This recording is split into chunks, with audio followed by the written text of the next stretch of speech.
बोला मैं गंगा बहा दे बेटा।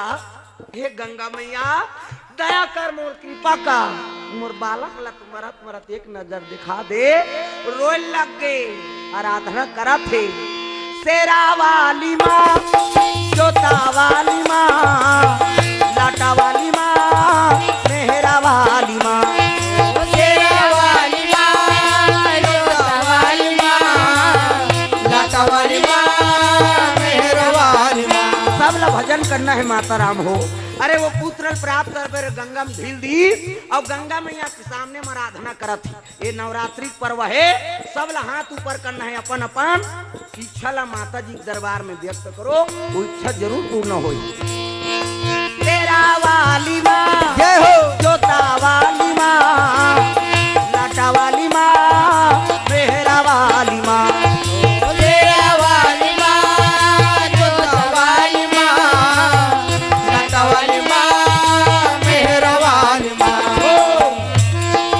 आज तुम्हारे भक्त जनों पे आए क्यों, आज तुम्हारे भक्त जनों पे आए क्यों, जिस पे तुम्हारा हाथ वो दुख पाए क्यों।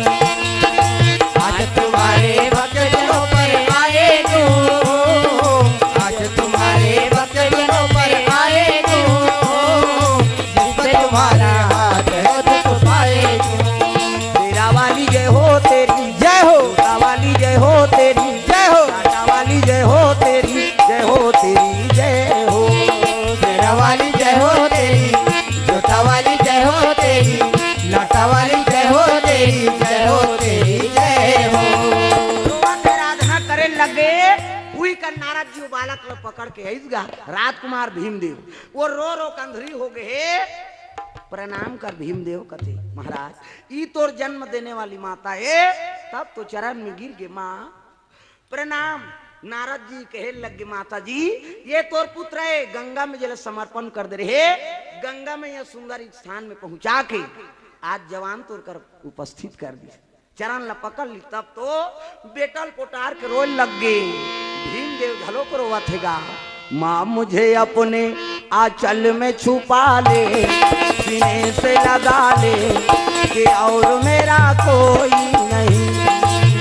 माँ मुझे अपने आंचल में छुपा ले, सीने से लगा ले कि और मेरा कोई नहीं।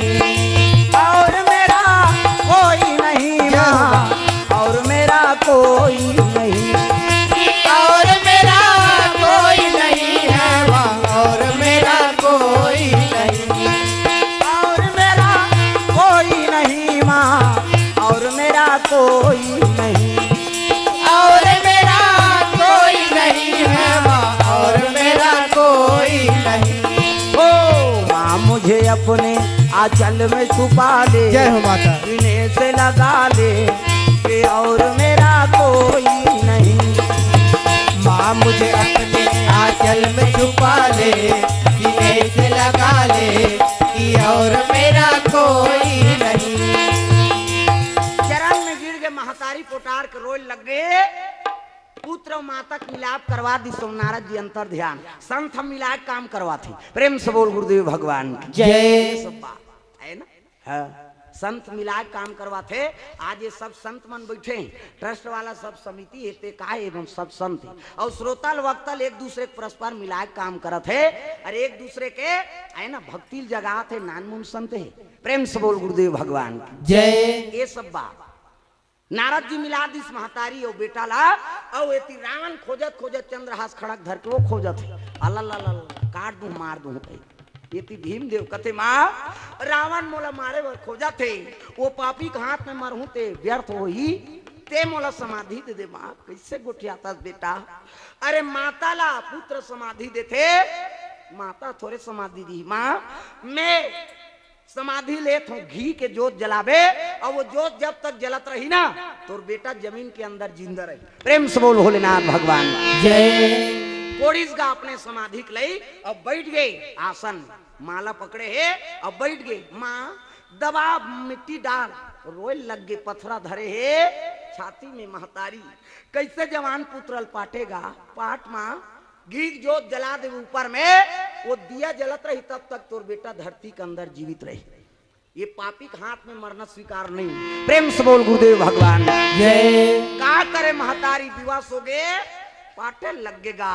और पाटी समाधि में ये लीला है शिव जी की। प्रेम से बोल गुरुदेव भगवान की जय। माला धरे राम के आराधना करा थे। अब ये महतारी पाटे लग गए रोआ थे गा माँ सबके बनौता बना दे मोरोला बना दे तेरा सबके बनौता बना दे मोरोला बना दे तेरा।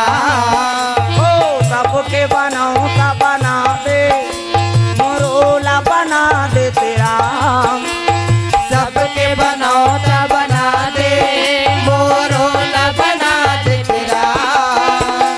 हे दया धाम सबके दया धाम सबके सबके बनौता बना दे मोरोला बना दे तेरा। सबके बनौता बना दे मोरोला बना दे तेरा। हे दया धाम सबके दया धाम सबके करे सियानी दुनिया भर के बधे मितानी बिंदरासन करे सियानी दुनिया भर के बदमितानी बेदरासन। करे सियानी दुनिया भर के बधे मितानी बिंदरासन।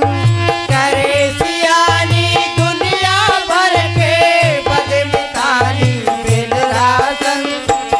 एकरे से ती सब कोनो कही थे समझ नहीं आवे तोर रंग ढंग। एकरे से ती सब जन कहे छे समझ नहीं आए तोर रंग रंग। दुखिया के कुटिया में झाके सबरी के कुटिया में झाके कबू मोरो घर आ जा तेरा। हे दया धाम सबके दया धाम सबके सबके बनौता बना दे मोरोला बना दे तेरा। सबके बनौता बना दे मोरोला बना दे तेरा। हे दया धाम सबके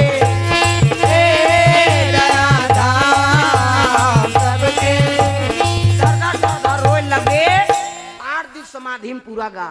हाँ, सिर तक माटी और घी जोत जला है जोत जला